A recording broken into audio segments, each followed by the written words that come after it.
The last 10 minutes of Call Me By Your Name was training.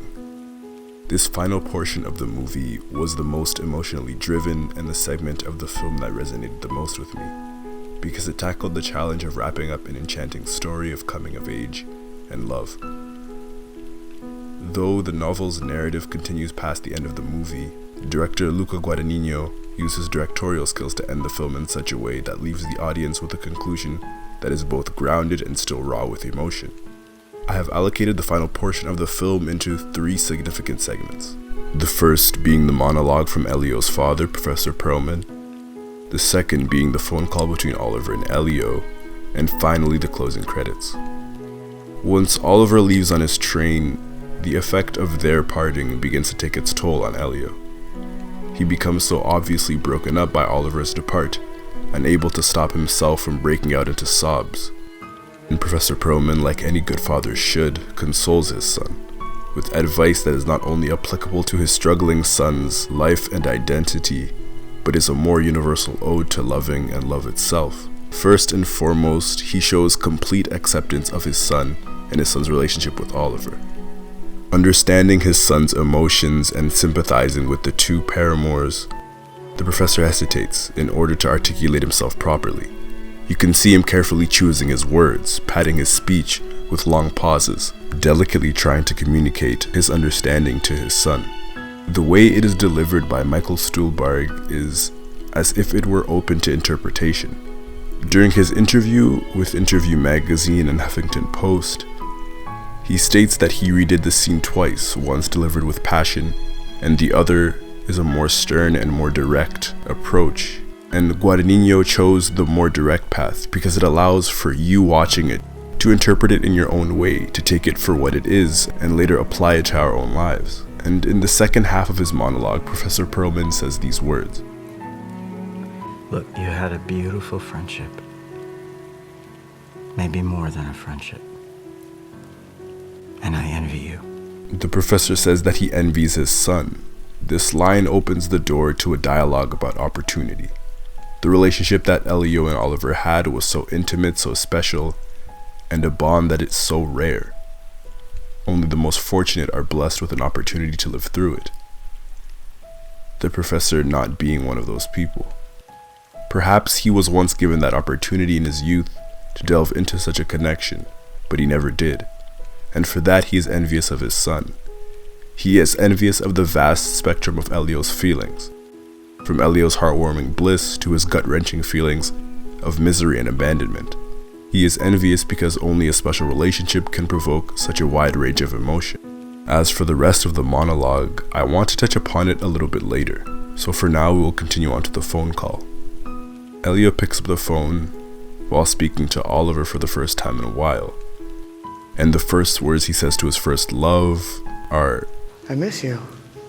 But as Elio was joking to Oliver, he takes a sarcastic tone and he says, Oh, you're getting married, I suppose? We later learn that Oliver wasn't joking, and that he was getting married later that year. I might be getting married next spring, yeah. And as we see the lit up look on Elio's face, waiting to hear his lover's voice, reply with a joke back, or even news that he'll be back, his face turned dark, which mirrored his shattered heart. And his parents did the same. All of his happiness from finally hearing his lover's voice was erased by one sentence. And Chalamet delivers again, because the expression on Elio's face shows a love whose flame has been put out for good.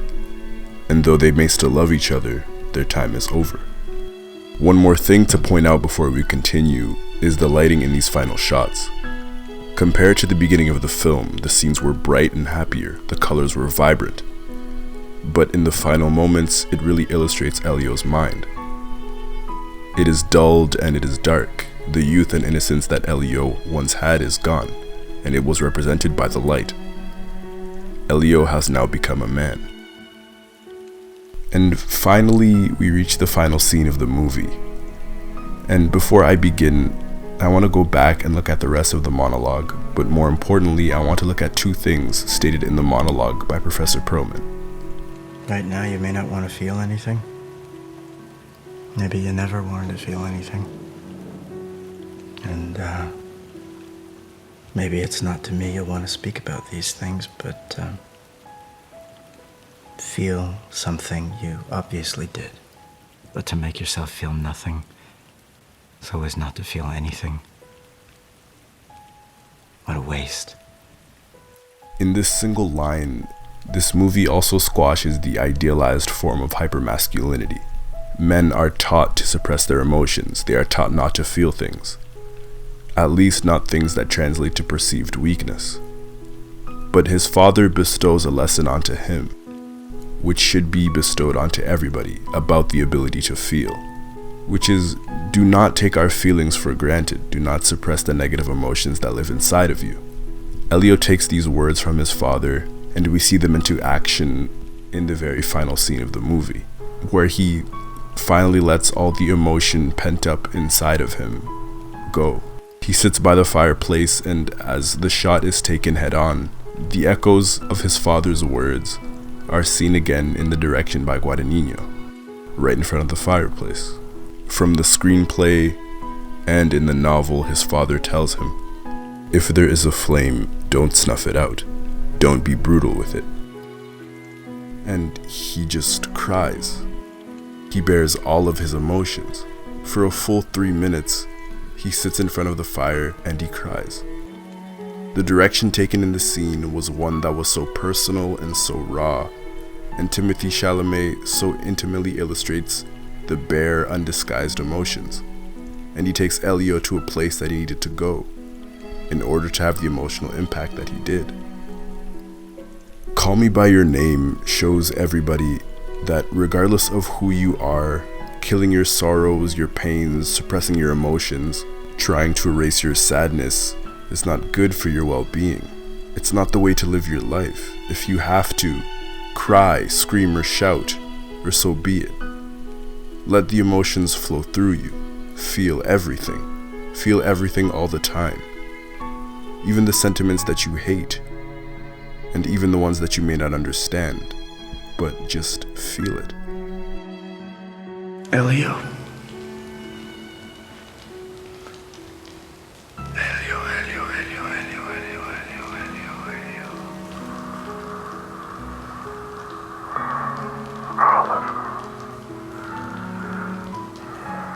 I remember